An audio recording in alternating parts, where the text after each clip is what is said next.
When I first brought Lyra aboard the Solace, I thought she was just another quiet member of the alien delegation, an observer sent by her people to learn human customs. She barely spoke at first, always bowing slightly, her silver eyes never meeting mine.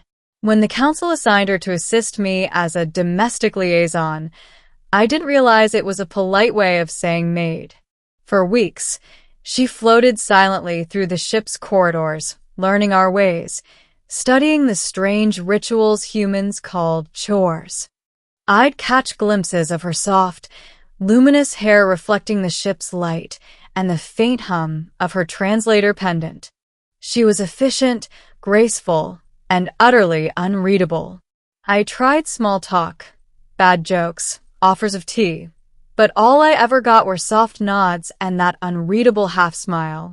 It wasn't until the third cycle that she started humming.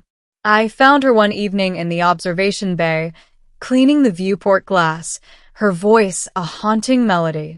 I stood frozen as her song shimmered through the air, like starlight made sound. She stopped when she saw me. "Apologies, Captain," she said softly. "I forgot. Humans are not accustomed to hearing transformation hymns." "Transformation?" I asked, confused. She tilted her head and smiled. "We shed forms when the moons align, but only if we are witnessed." I thought she was joking, but her tone wasn't playful. It was almost vulnerable. That night, I couldn't sleep. Her words stayed with me. We shed forms when we are witnessed. Days passed, and I noticed her energy dimming. Her usual glow faded. Her hands trembled as she prepared rations. Finally, I asked if she was unwell. She looked at me with tired eyes. "It's nearing my change, human. If I'm unseen, my form withers. You forgot to watch me." Her words struck me deeper than I expected. Guilt and curiosity twined in my chest. I'd spent so long treating her as an assistant, never as someone alive with her own rituals, fears, and heart. That night, I waited by the observation bay. When she entered, her light was faint, barely visible. "You came," she whispered. "I wasn't sure you would." "I didn't want you to fade," I said. She smiled gently. "Then watch." The lights dimmed. The ship fell silent. And before me, Lyra began to change. Her skin shimmered with liquid silver, lines of energy rippling beneath it. Her hair lifted, as if drawn by invisible tides. She shed her old form like water spilling into light, revealing something radiant and heartbreakingly beautiful, her true self.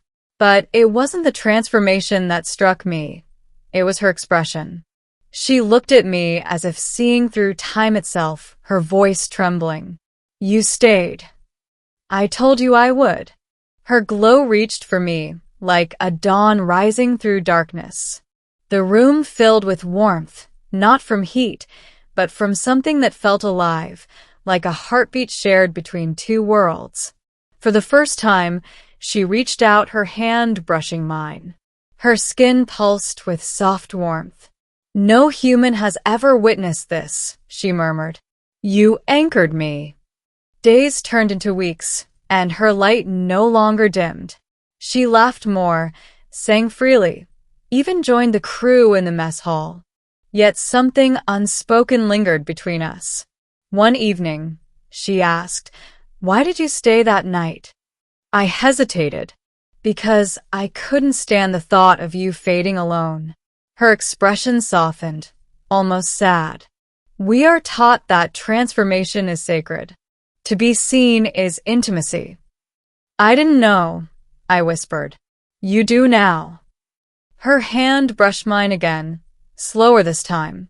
"Would you stay again, when the next moon aligns?" I nodded. "Always."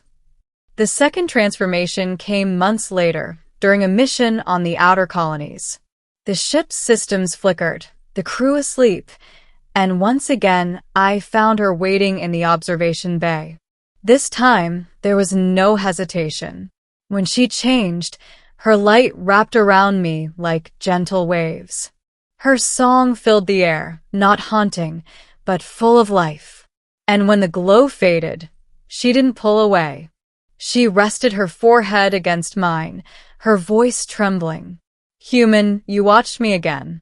That means you are part of my cycle now. What does that mean? I asked, breathless. She smiled softly. It means my heart recognizes you. I will carry your reflection until the stars end.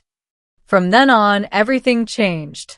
The others noticed how we moved together, how her laughter followed me through the halls, how my quarters began to glow faintly with her light even when she wasn't there. I didn't care. She wasn't just an alien maid anymore. She was the heartbeat of my ship, my companion among the stars. And one night, as we drifted between galaxies, she whispered, "Do you regret staying that night?"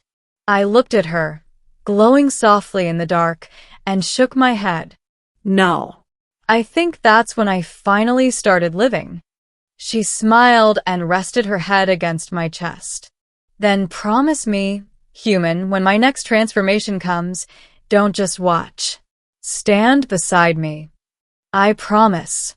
And when the moons aligned again, I did more than watch. I reached for her hand as she transformed, our light merging, human and alien, until there was no line between us. Two lives intertwined, two worlds reborn under the same stars. Because sometimes love isn't about understanding, it's about staying. And I stayed.